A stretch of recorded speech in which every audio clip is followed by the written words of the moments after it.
गुरुदेव चरण स्पर्श। कुशल बेटा कुशल रहिए। गुरुदेव, बहुत आनंद की अनुभूति हो रही है।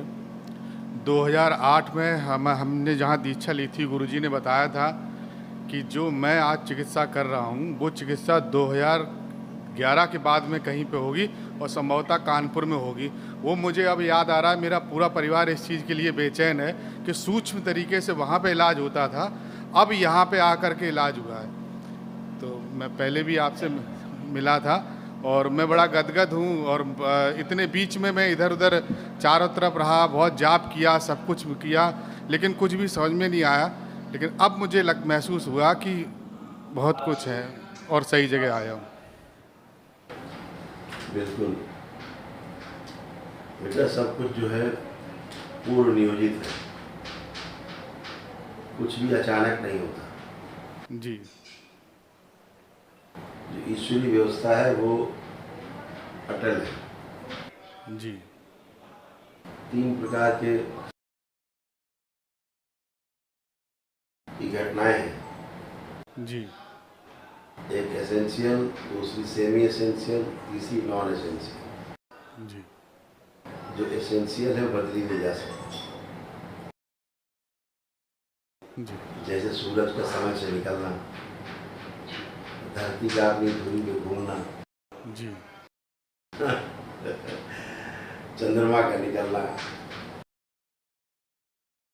ग्रह गोल नक्षत्र सब अपने अपने अनुसार कार्यरत है।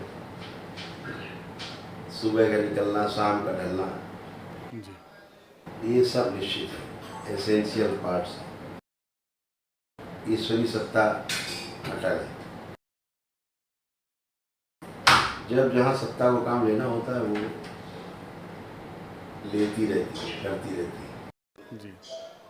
जी। तो कहीं छोटे रूप में, कहीं बड़े रूप में, सत्ता तो सत्ता है। सत्ता में छोटा बड़ा कुछ होता नहीं, बस होता है।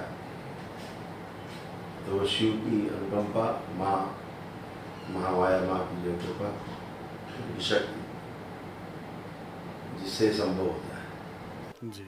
और तमाम ऋषि मुनि, तमाम साधक, ऐसा नहीं कि जो दरबार कर रहा हो नहीं कर सकते, कर सकते। जी। करते भी रहे समय से, कुछ विशेष लोगों के लिए करते रहे, सबके लिए नहीं करते। और एक समूह में नहीं करते रहे, क्योंकि प्रकृति की ओर से डिप्यूट किए जाते हैं लोग कि ये कार्य ये नहीं कर रहा है। जी।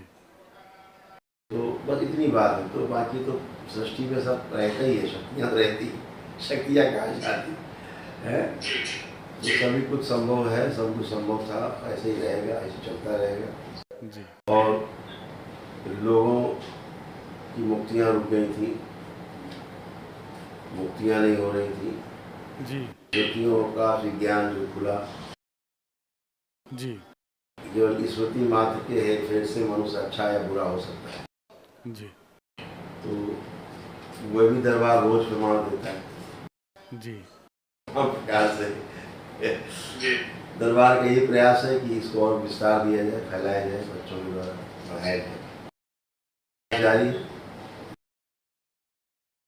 एक बड़ा प्रयास जारी है। देखिए कहाँ तक सृष्टि क्या चाहती है। जी। बहुत अच्छी बात है कि आपको शुरू से ही ऐसे ऋषि मिले, ऐसे लोग मिले, जी। कृपा आप पे बरसती रही। और बिल्कुल देख पाते हैं ऋषि मुनि, सब देख पाते हैं अच्छे लोग, कहाँ क्या हो रहा है, कहाँ क्या होने वाला है भविष्य में। जी। तो कहाँ रहते हैं आप? मैं रहने वाला फिरोजाबाद का हूँ। इस समय सर्विस पीलीभीत में कर रहा हूँ। 2008 में गुरुजी ने हमसे कहा, हमारा ट्रांसफ़र हुआ, बोले तुम पीलीभीत जाओ, तुम्हारा यहाँ स्थान नहीं है, वहाँ पहुँचो। वहाँ मैं पूजा पाठ करता रहा, लेकिन फिर आगे चल के बड़ा दिक्कत हुई जब उन्होंने शरीर छोड़ दिया। उसके बाद में फिर मैं आपसे आकर के यहाँ मिला, तो आपने बताया कि जो जप हुआ वो जो था वो ठीक नहीं था, आप ये महाहवन कीजिएगा। फिर मैं यहाँ पे आपके पास में आया, तो मैंने महाहवन भी किया, छुट्टी लेके आया, कल मुझे पहुँचना भी है। और मैं जब मुझे जो मिला वो वापस आकर के ही वहीं आकर के मिला, उसी क्षेत्र में। मुझे बार बार याद आता है कि वो कहते थे कि कानपुर में अब ये होगा, अब कानपुर में होगा। तो ये मेरा पूरा परिवार इस चीज़ से गदगद है। छोटा भाई जो है वो दीक्षा भी ले चुका है, पिताजी आ रहे थे भी दीक्षा लेने, तो उन्हें थोड़ा तबीयत खराब हो गई थी तो आ नहीं पाए। और मैं तो आपका नाम जपता रहता हूँ बस यहाँ का। अब बस मेरा मार्ग प्रशस्त कीजिएगा कि मैं और कितना अच्छे तरीके से जाप कर सकूँ और कितना अच्छा जो मैं ध्यान लगा सकूँ। बगैर ध्यान के मुझे ना तो अच्छा लगता है, ना मेरा दिन अच्छा जाता है उस दिन, तो बहुत बेचैनी फिर मुझे होती है, चिड़चिड़ापन होता है अगर मैं नहीं करता। अब तो मैं केवल राधा रमन गुरुदेव जी का नाम लेता रहता हूँ। तो ये जीवन की प्यास है जो आबद्ध है इस शरीर में, इस शरीर की जिम्मेदारी जो उठा रहा है वो उसकी प्यास है, इसीलिए उसको बेचैनी होती है। ध्यान साधना है ना, तो ठीक बात, अच्छी बात, बाबा से आप जुड़ ही गए और जब समय मिले तो बाबा से दीक्षा लेकर के अपने को आगे बढ़ा सकते हैं, आगे बढ़ सकते हैं, अच्छे बने रहेंगे, आपका जब तक सब सुरक्षित रहेगा। ठीक है, सब कुछ अच्छा है, बहुत अच्छा है। और कोई कष्ट और बता सकते तो बचा होगा। जो अब बताया था, मुझे बहुत डॉक्टरों ने देखा, इलाज किया बहुत लंबे समय से, कोई यही नहीं कह पा रहा था कि मेरे लीवर में है क्या। सब यही कह रहे थे फैटी लीवर है, कहीं कुछ है। पहली बार गुरुदेव आपने बताया कि लीवर में ये प्रॉब्लम है और मुझे दिक्कत थी एक साइड में, पूरे में सांस लेने में भी प्रॉब्लम होने लगी थी धीरे धीरे। तो वो मुझे यहाँ पहली बार बताया गया गुरुदेव, किसी ने नहीं बताया। मैं चारों तरफ इलाज करा आया।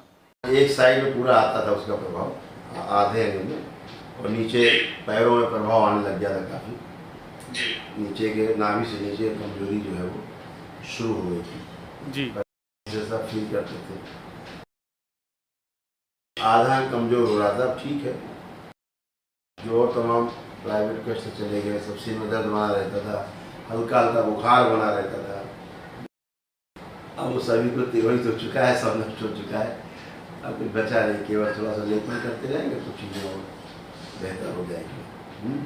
जी, इसलिए आप स्वस्थ बने हैं, प्रसन्न बने हैं, बाबा के पास तो खुश प्रसन्न गुरुदेव। हरि।